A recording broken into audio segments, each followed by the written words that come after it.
감사합니다. 우리 오늘 옆 사람과 인사 나누면서 데살로니가전서 5장 18절 말씀을 가지고 감사하면서 명절을 지냅시다, 이렇게 한번 인사 나누겠습니다.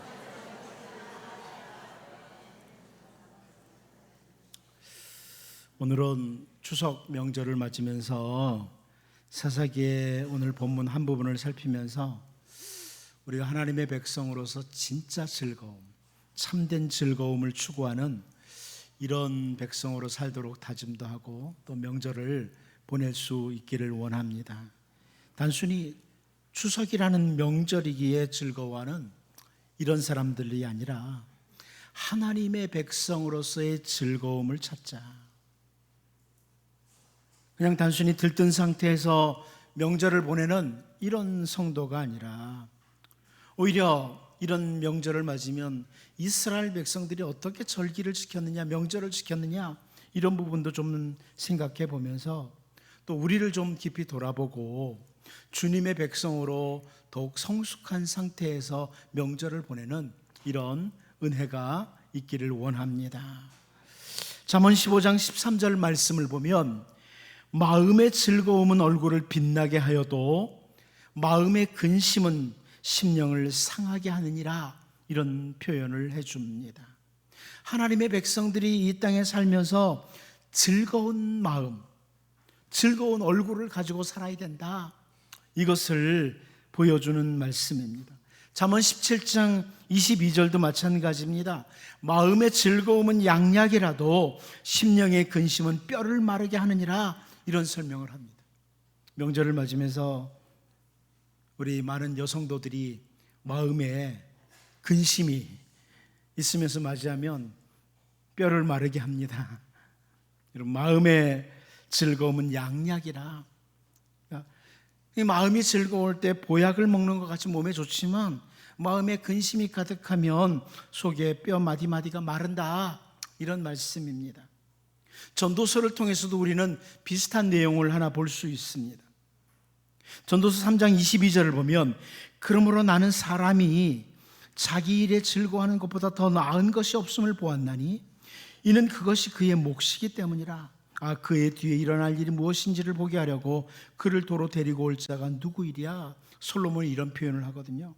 이 표현은 아무튼 이 땅에 사는 동안 마음을 즐겁게 하며 즐겁게 사는 것은 하나님이 주신 복이라는 겁니다. 여러분, 세상에 사는 동안에 즐거운 마음으로 사는 것은 하나님이 주신 복이다, 이렇게 계속 성경은 말씀합니다. 우리가 좀 전에 인사말에서도 잘 아는 데살로니가전서 5장 18절 감사하라고, 항상 범사에 감사하라고, 그 앞에는 항상 기뻐하라고 하죠. 늘 기뻐하고 감사하며 사는 것, 이것은 하나님이 하나님의 백성들에게 주신 귀한 복입니다. 즐겁게 감사하며 살 수 있는 것. 하지만 우리가 마음이 즐거운 상태를 잘 유지하는 것, 얼굴을 빛나게 하는 것, 이것이 보약을 먹는 것보다 낫다, 이렇게 하여도 그 마음을 즐겁게 하는 방법, 무엇으로 마음을 즐겁게 하느냐, 또 그 때가 어느 때이냐, 이것을 분별하는 것은 아주 참 중요합니다. 즐겁게 살아야 되는데 그 즐거움이 무엇으로 인한 즐거움이냐, 이런 부분이 있죠. 우리의 마음을 즐겁게 하는 것이 하나님의 말씀, 하나님의 마음과 대치되는 이런 상태라면 그 마음의 즐거움은 오히려 문제가 되는 거예요. 내 마음엔 좋아, 하지만 하나님이 별로 기뻐하지 않는다, 그렇다면 문제가 된다는 거죠. 저는 오늘 말씀을 시작하면서 먼저 여러분에게 이렇게 축복하고 싶습니다. 여러분 모두가 하나님이 주신 이 땅에 사는 동안에 늘 하나님이 마음을 즐겁게 하도록 하시는 은혜가 풍성하기를 바랍니다. 하지만 우리는 방법과 때를 잘 구별하는 은총이 곁들여야 됩니다. 오늘 본문 6절과 9절 말씀에서 우리는 한 레위인의 첩장인이 마음을 즐겁게 하라, 내 마음을 즐겁게 하라, 이렇게 표현하는 것을, 반복해서 표현하는 것을 보게 됩니다. 그런데 사실 이 레위인은요, 자기 마음 즐거운 대로, 다른 표현으로 자기 마음 원하는 대로 그냥 행동했던 그런 사람이기도 해요.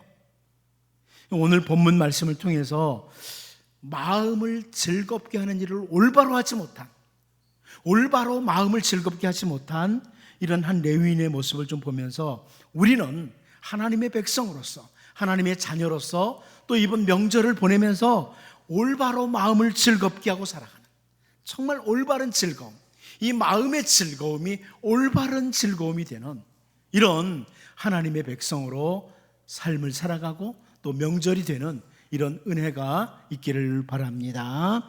첫 번째로 우리는 오늘 본문에서 이 레위인이 무엇을 통하여 그 마음을 즐겁게 하고 있느냐, 이 부분에 좀 주목할 필요가 있습니다. 무엇을 통해서 마음을 즐겁게 하느냐. 여러분, 지나간 한 주간 동안 사시면서도 무엇을 통해서 마음 즐겁게 하십니까? 오늘 본문 1절 말씀을 같이 한번 읽어보도록 하겠습니다. 같이 봅니다. 시작. 이스라엘의 왕이 없을 그때에 에브라임 산지 구석에 거류하는 어떤 레위 사람이 유다 베들레헴에서 첩을 맞이하였더니, 딱 눈에 거슬리는 게 있죠. 이 레위 사람입니다. 레위인이 1절에서 첩을 맞이했다고 이렇게 말합니다. 첩을 맞이했다. 이 성경에 나오는 이 첩이라는 것은 법적으로는 물론 정식 아내와 같은 대우를 받습니다. 출애굽기 21장이나 신명기 21장에서 첩을 가진 남편은 그 첩에게 의복과 음식을 제공하도록 되어 있고, 첩의 자식도 합법적인 자식으로 인정해 줄 것을 성경이 기록하고 있습니다. 그런데 이 말씀을 보면서 하나님은 첩을 두는 것을 인정하시는구나, 이렇게 보면 성경을 상당히 잘못 보는 겁니다. 절대로 그런 의미가 아닙니다. 출애굽기나 신명기에서 첩에게 물질을 제공하고 첩의 자식을 자식으로 합법적으로 인정하도록 하는 이유가 있죠. 목적이 있죠. 그건 뭐냐면 첩이 된 여인과 그 자식을 죽을 수는 없잖아요. 살아갈 길을 열어주시기 위해서 하나님께서, 인간이 한번 범죄하고 나면 거기서 그냥 더 악으로 달리지 않고 거기서 중지하도록, 최선이 안 되면 차선에서 멈추도록 그렇게 하시기 위한 겁니다.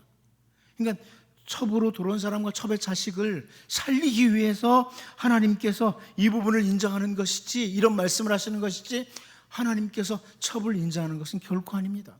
가끔 성도들 가운데 아브라함도 다른 여자가 있었고 다윗도 그렇고 그러면서 성경에서 첩을 인정하나 봐. 굉장히 잘못된 생각입니다. 성경을 잘못 보는 거죠.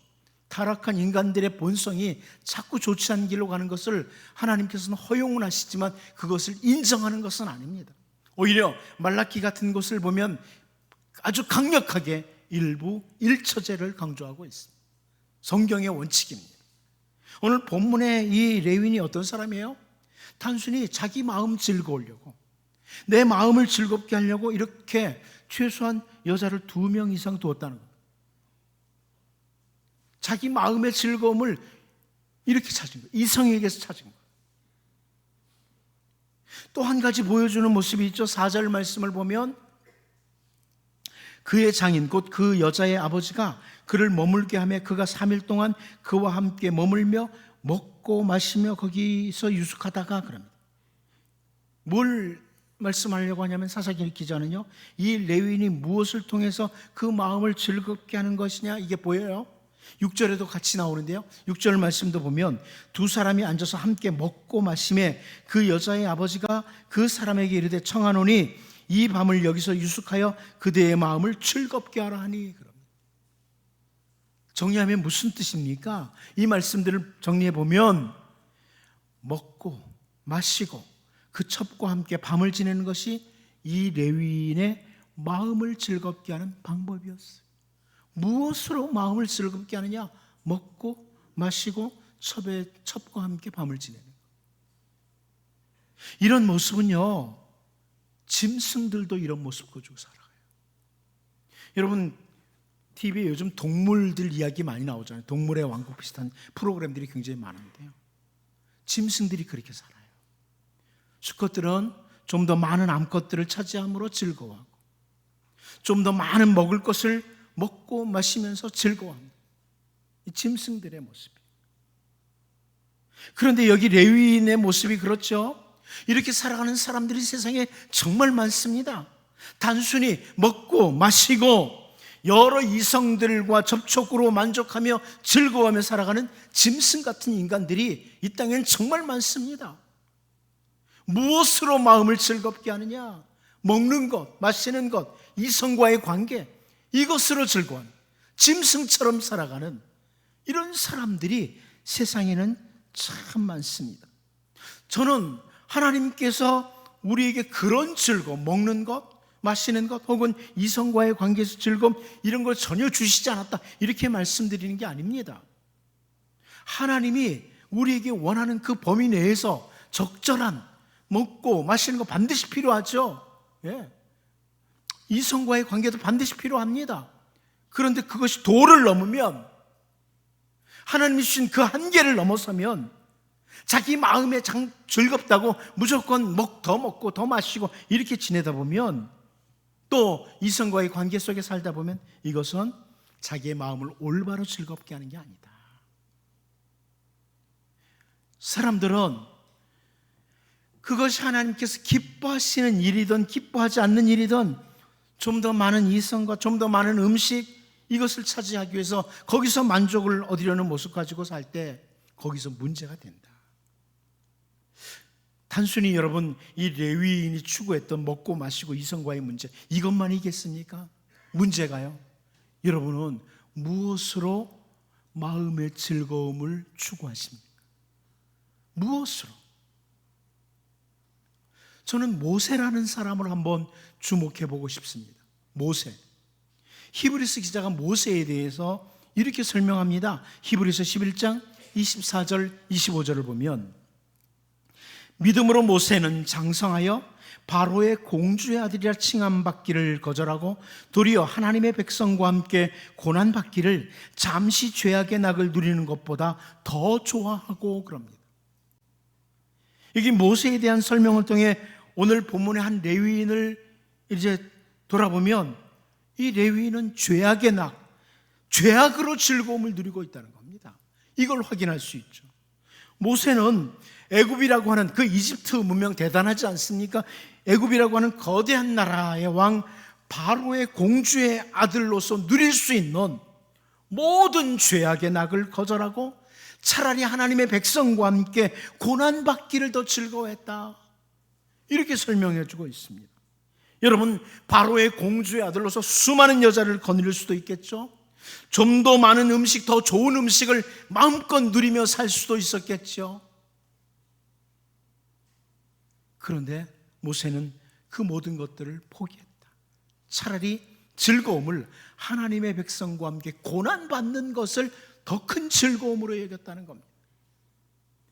오늘날 많은 사람들이 모세가 포기한 죄악의 낙, 하나님 앞에 죄를 범하면서 즐거움을 누리기 위해서 먹고 마시는 것을 선택합니다.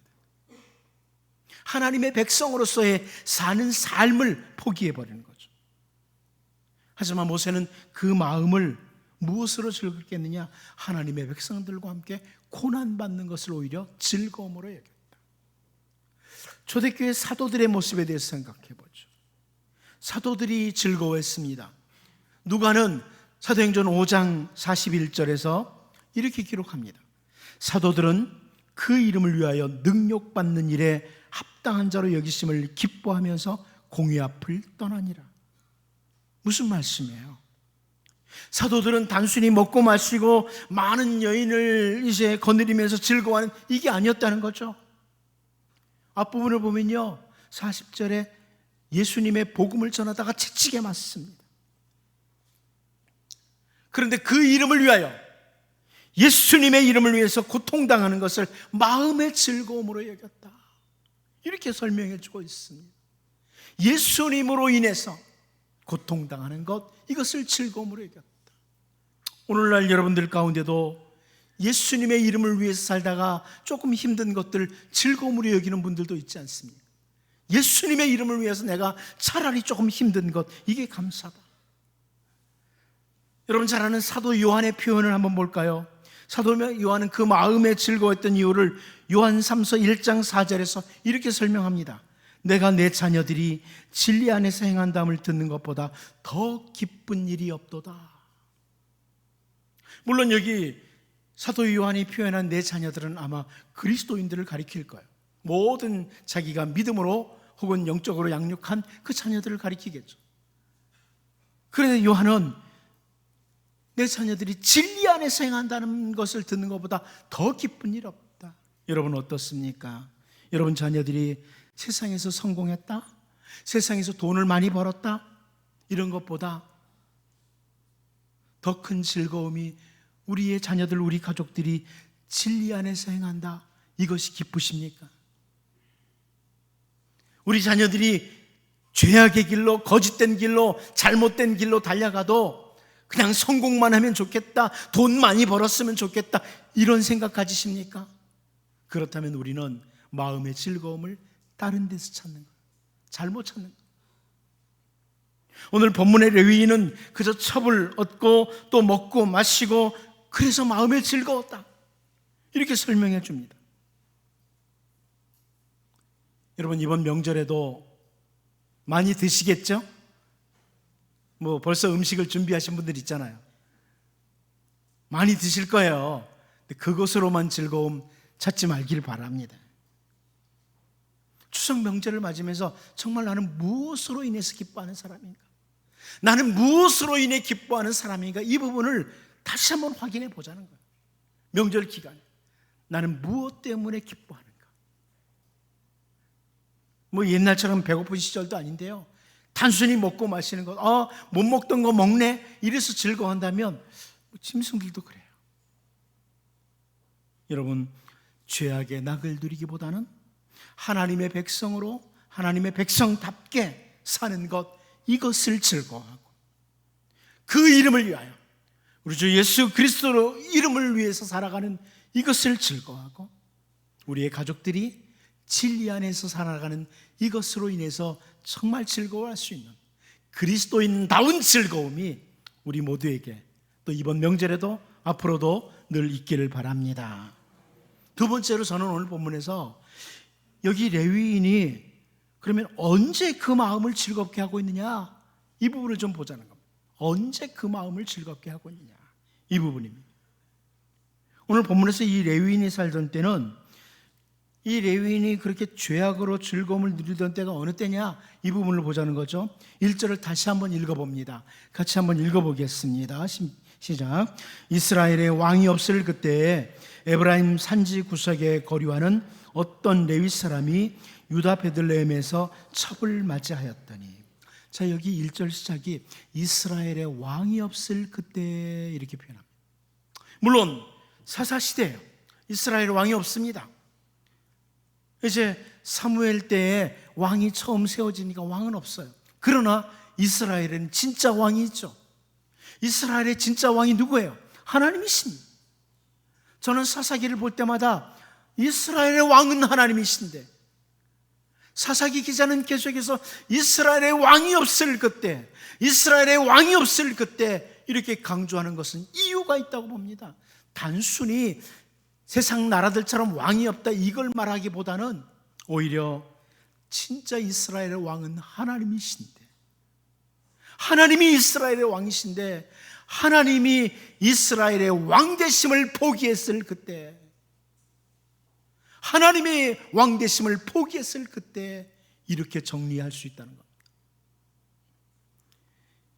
사사기 17장 6절에서 그때에는 이스라엘의 왕이 없으므로 이렇게 표현을 하는데요, 그때 미가의 집에 와서 제사장이 되었던 모세의 손자 요나단의 시대를 설명하면서 이스라엘의 왕이 없던 시대라고. 아니, 모세의 손자였던 요나단이 완전히 흑암 속에 갇혀 있는 이런 모습을 보면서 이스라엘의 왕이 없던 그때 이렇게 표현해요. 사사기 18장 1절에서도 마찬가지입니다. 단지파 사람들이 하나님의 명령을 어기고 제멋대로 땅을 찾으려고 다니는 모습을 설명하면서 이스라엘의 왕이 없던 그때 그래요. 그리고 우리가 잘 아는 것처럼 사사기를 마치면서 사사기 21장 25절에서요, 그때 이스라엘의 왕이 없으므로 사람이 각기 자기의 소견에 옳은 대로 행하였더라. 그럽니다. 자기 소견에 옳은 대로 했다. 내 생각엔 이게 좋아. 내 생각엔 이렇게 살아도 돼. 그렇게 살았다는 거예요. 하나님이 왕이 있어야 되는데, 하나님의 말씀을 따라, 하나님의 통치를 따라, 나는 이렇게 살아야지, 이래야 될 그 이스라엘 백성들이 왕이 없으므로, 하나님을 왕으로 모시지 않으므로 자기 소견에 옳은 대로 살았다. 이게 사사시대라는 겁니다. 여러분, 이렇게 사사시대는 그래서 먹고 마시고 여러 아내를 두고 그것을 통해 마음을 즐겁게 하고 살아갈 때가 아니라는 거예요. 더군다나 레위 사람이, 레위인이 온통 죄악으로 관영한 그 시대에 레위인이 더욱 하나님 앞에 엎드려서 경성하며 진실하게 살아가야 될 그때였죠. 우리 주님께서 마지막 때에 대해서 제자들에게 설명하시면서 누가복음 17장 27절에서 29절에 보면 이런 설명하십니다. 노아가 방주에 들어가던 날까지 사람들이 먹고 마시고 장가들고 시집가더니 홍수가 나서 그들을 다 멸망시켰으며 또 롯의 때와 같으리니 사람들이 먹고 마시고 사고 팔고 심고 집을 짓더니 롯이 소돔에서 나가던 날에 하늘로부터 불과 유황이 비오듯 하여 그들을 멸망시켰느니라. 여러분, 예수님이 이 말씀 주신 것은 우리가 전혀 먹지도 말고 그냥 결혼도 하지 말고 심고 사고 팔고 집 짓고 이런 거 하지 말아라, 이런 의미 아닙니다. 노아의 때, 롯의 때 그 당시 사람들이 그렇게 먹고 마시고 시집가고 장가고 사고 팔고 심고 집을 짓고 그러고만 있었다는 거예요. 거기에만 집중돼 있었다는 거예요. 온통 그 일에만 집중돼 있었다. 하나님 앞에 엎드려서 정말 회개하고 진실하게 돌아서야 될 그때의 말입니다. 그때 노아는 온통 죄악으로 관영한 그때 이게 하나님의 명령을 따라 방주를 짓고 있었습니다. 여러분, 예레미야를 아시죠? 선지자 예레미야를 아시죠? 온통 죄악으로 관영한 그 유다 땅에 하나님의 채찍이 임하기 직전인 그때부터 선지자 예레미야는 울면서 말씀을 전파하며 기도하던 눈물의 선지자였습니다. 요나 선지자를 통해서 니느웨의 심판이 선포되던 날, 니느웨 왕은 그의 왕복을 다 벗어버리고 굵은 배를 입고 제에 앉아서 회개하면서 모든 백성들에게 회개할 것을 선포했습니다. 우리가 잘 알고 있는 느헤미야도 예루살렘의 소식을 듣고 수산궁에 있는 높은 벼슬의 위치에서 먹고 마시고 즐거워하는 것보다는 하나님 앞에 금식하며 기도하는 시간을 가졌습니다. 에스라도 마찬가지입니다. 포로지에서 돌아온 이스라엘 백성들이 이방인들과 혼인을 한다는 그 말을 듣고 근심하며 하나님 앞에 기도하며 울고 있는 모습, 이것을 우리는 에스라 9장과 10장에서 볼 수 있습니다. 여러분, 오늘 본문의 레위는 온통 이스라엘이 왕이 없는, 하나님을 왕으로 섬기지 않고 제 소견에 오른 대로 제멋대로 살던 그런 시대에 레위인은, 최소한 레위인은 울며 회개하고 그 백성들을 하나님 앞으로 돌이키도록 외쳐야 되는 사람이었습니다. 오늘 우리를 돌아볼까요? 여러분, 여러분의 가족들의 영적인 육적인 상태를 바라보면서 여러분이 바로 하나님 앞에 울면서 통곡하고 회개해야 될 때가 아닌가요? 우리 조국의 사회와 문화와 정치와 이 경제적인 이 모든 상태를 바라볼 때, 이 민족을 바라볼 때 에스라처럼, 느헤미야처럼, 예레미야처럼 눈물을 흘리며 하나님 앞에 엎드려야 될 때는 아닌가요? 아니, 그런 것들은 일단 다 접어두고 바로 내 모습, 나의 현재의 영적인 상태, 나의 삶의 모습을 바라보면서 하나님이 바라보실 때 정말 복을 주실 만한 이런 그릇이 아니라면 하나님 앞에 좀 진지하게 엎드려야 될 때는 아닌가요? 여러분, 이번 명절 며칠 동안 여러분 속에 놓은 대로 살 수도 있습니다. 그런데 어쩌면 이 기간은 어쩌면 우리에게 경건을 위한 정말 좋은 시간이 될 수도 있습니다. 하나님 앞에 정직하게 자기를 돌아보고 기도할 수 있는, 우리를 돌아보고 또 조국의 현실을 바라보면서 기도할 수 있는 귀한 기회가 될 수 있습니다. 이번 명절을 시간 며칠간 지내면서요, 우리를 잘 돌아보고 단순히 먹고 마시고 이런 즐거움이 아니라 우리 자신과 가족과 우리 사회와 우리 조국의 형편을 바라보면서 내가 무엇으로 마음을 즐겁게 해야 될 때인지 돌아보면서 오히려 기도함으로 즐거워하시고 하나님의 뜻을, 하나님의 사랑을 구하면서 즐거워하는 귀한 명절이 될 수 있기를 바랍니다. 마지막 한 가지 더 보면 이 레위인이 죄악의 즐거움으로 그 마음을 채우고 있던 결과입니다. 마음의 즐거움을 죄로 채운다면 그 결과가 뭐냐? 이 부분이죠. 우리는 그 결과에 대해서 성경을 통해 어쩌면 이미 익숙하게 잘 알고 있어요. 먼저 사사기 19장 22절을 보면요, 그들이 마음을 즐겁게 할 때에 그 성읍의 불량배들이 그 집을 에워싸고 문을 두들기며 집주인 노인에게 말하여 이르되 네 집에 들어온 사람을 끌어내라, 우리가 그와 관계하리라 하니, 이런 말씀이 나옵니다. 이 레위인이 기브아에 우거하던 한 노인의 집에서 여기 앞부분 21절을 보면 먹고 마십니다. 그리고 22절에 그 마음을 즐겁게 할 때 엄청난 일이 벌어지죠. 이방 나라 사람들이 아니고요, 이스라엘 사람 베냐민 지파에 속한 사람들 가운데 불량배가 등장을 합니다. 불량배가 등장을 하고 결국 이 레위인의 첩을 윤관을 합니다. 그리고 그 여인은 죽습니다.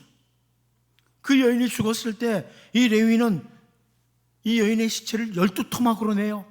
그리고 각 지파에 보냅니다. 그래서 이 일로 말미암아 베냐민 지파와 나머지 지파들이 전쟁이 벌어집니다. 베냐민 지파가 거의 다 사라질 이런 위기까지 갔던 이런 엄청난 결과를 가져왔습니다. 여러분, 죄악으로 마음을 즐겁게 하면 결과는 멸망입니다. 멸망입니다. 저는 오늘 전도서 11장 9절을 살펴보고 말씀을 정리하려고 합니다.